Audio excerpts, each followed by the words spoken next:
A very early good morning to you.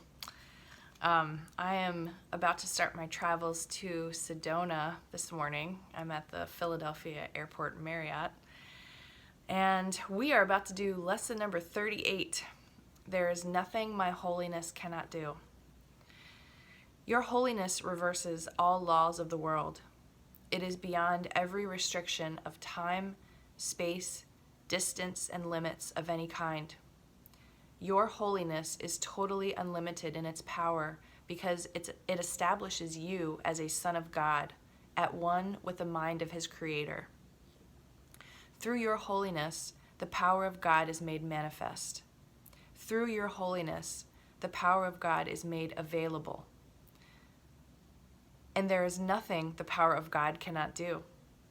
Your holiness, then, can remove all pain, can end all sorrow, and can solve all problems. It can do so in connection with yourself and with anyone else. It is equal in its power to help anyone because it is equal in its power to save anyone. If you are holy, so is everything God created.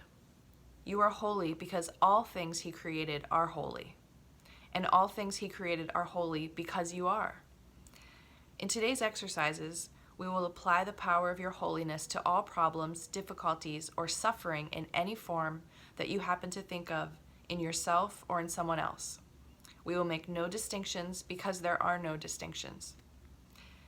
In the 4 longer practice periods, each preferably to last a full 5 minutes, repeat the idea for today, close your eyes, and then search your mind for any sense of loss or unhappiness of any kind as you see it.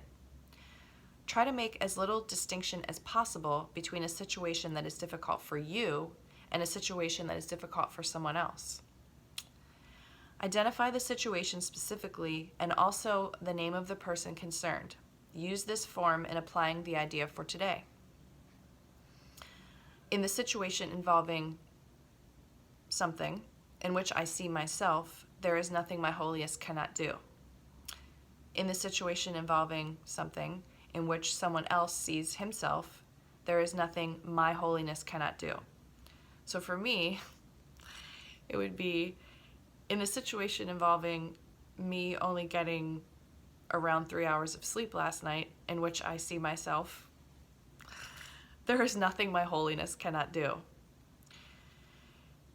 And then with the one for other people, the ideas that came to my mind had to do with people that are like just got a surgery or just got a diagnosis of an illness. So in the situation involving my friend who was just diagnosed with breast cancer, in which she sees herself, there is nothing my holiness cannot do. From time to time, you may want to vary this procedure and add some relevant thoughts of your own. See, Jesus is giving us flexibility here. You might like, for example, to include such thoughts as, there is nothing my holiness cannot do because the power of God lies in it. Introduce whatever variations appeal to you, but keep the exercises focused on the theme. There is nothing my holiness cannot do. The purpose of today's exercises is to begin to instill in you a sense that you have dominion over all things because of what you are.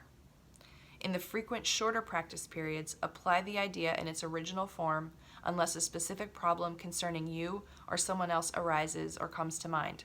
In that event, use the more specific form in applying the idea to it. So there you go. Lesson 38. Now let's see what a year of forgiveness has to say about that. There is nothing my holiness cannot do. You are blessed beings indeed. I am that one that you know as Jesus. As usual, we thank you for joining us today. You give yourself the most wonderful gift when you discipline your mind. You no longer exist as a victim of its stories, hatefulness, and fear as you master these lessons. We know they have become more difficult for you to fit into your day. Your decision to continue to make progress becomes very important right now. You must decide, is my peace of mind worth finding these 5-minute periods in which to do this exercise? Do I value everything else going on in my day more than finding the time to do these exercises?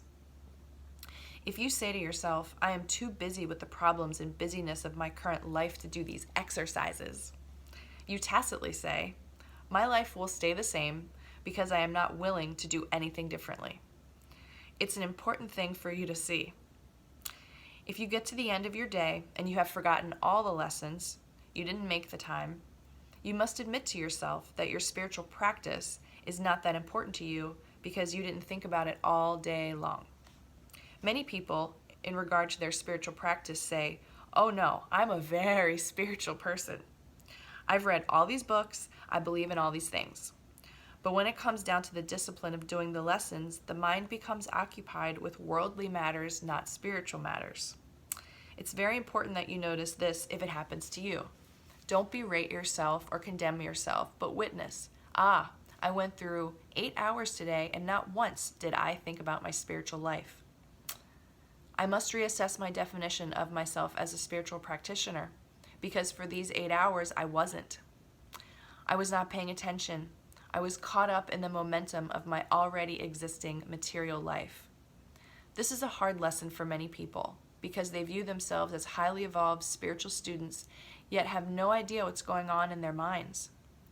For those of you now beginning to see that, perhaps you're not quite as spiritually focused as you thought, and that is okay, dear ones. That is what this training program is for, as we have said many times. Now is the time to call on your holiness, your connection to spirit, and your connection to love to carry you through these more disciplined time frames we speak about in this particular lesson. You can take 5 minutes to buy yourself a coffee, put gas in your car, or go on Facebook to scroll through posts there. So allow yourself the luxury of taking 5 minutes to connect with truth. My name is Jesus. I am that one you know as Jesus. I lived on your earth plane a long time ago in your timeline. I remember the temptations of earth, not in the sense of evil or lustfulness, but how much time everything took, the labor, busyness, dramas, and other people wanting you to do things. So I know that these lessons challenge you. We on this side know the benefits of these lessons, and we encourage you to follow this guidance. We will speak to you again tomorrow. Well, thank you very much for being with me today, and I will take you with me on my travels to be continued. And since I have this little thing with tea, my little licorice tea that I'm drinking this morning, this was a nice little thought. If you truly love nature, you will find beauty everywhere. Vincent van Gogh. So there you go. 2 nice thoughts for today. There is nothing my holiness cannot do, and a little beauty in nature from Vincent van Gogh. Have an excellent day, everyone. I will see you tomorrow.